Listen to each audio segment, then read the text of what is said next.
The latest dietary guidelines, the 2015 guidelines won't be out probably until January 2016, have a chapter on food components to reduce, but when they say things like reduce intake of solid fats, major sources of saturated and trans fatty acids, what does that mean in terms of which foods to reduce?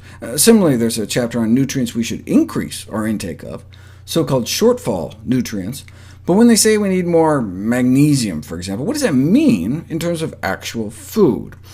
Let's look at 20 different types of foods to see, based on the federal guideline criteria, which foods are the healthiest and which foods are the least healthy.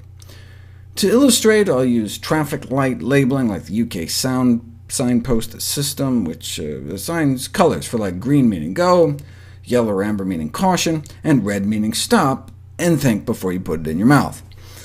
Added sugars is easy. Anyone could have guessed sweets and soda, but there's often surprising levels even in savory snack foods, like Ritz crackers, which I'm using as my snack example. The top 5 offenders are basically soda, donuts, Kool-Aid, ice cream, and candy. Next is caloric density, calories per serving, where oils join dessert and processed snack foods as the worst, though one cannot consider eggs, fish, nuts and seeds, poultry, other meat, or soda to be low-calorie foods. The top 5 sources of calories in the American diet are basically desserts, bread, chicken, soda, and pizza. Can you guess where cholesterol is found? Desserts, dairy, eggs, fish, chicken, and other meat. Number 1 by far is eggs, but then chicken contributes more cholesterol to the American diet than beef, then cheese and pork. Here are the foods high in saturated fat, coming from dairy, dairy donuts, dairy chicken. Salt levels, highest in lunch meat and snack foods, but Americans get most of their sodium from bread, chicken, and pizza.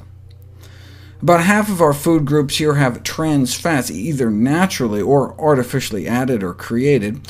Cakes, cookies, crackers, pies, and donuts, number 1, then animal products, margarine, French fries, chips, and microwave popcorn.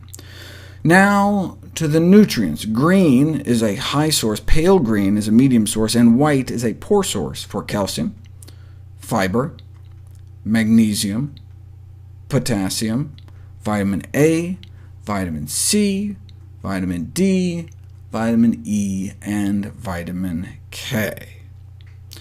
OK, I know that was a little fast. Let's put it all together.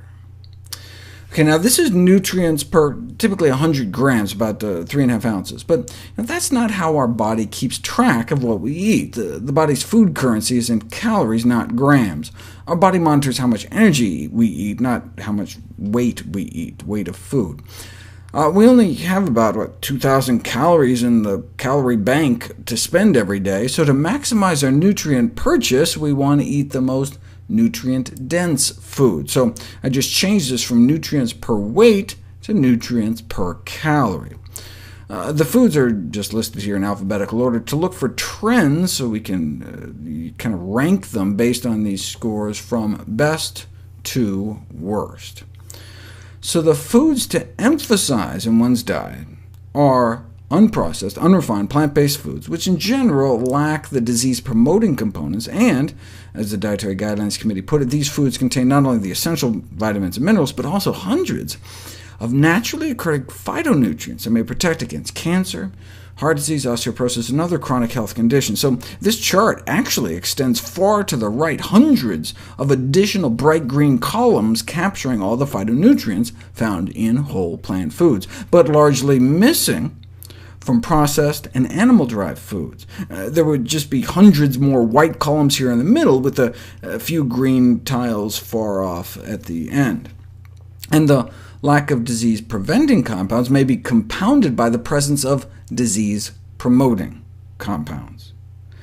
So that's why people eating more plant-based tend to end up eating a more nutrient-dense dietary pattern, closer to the current federal dietary guidelines.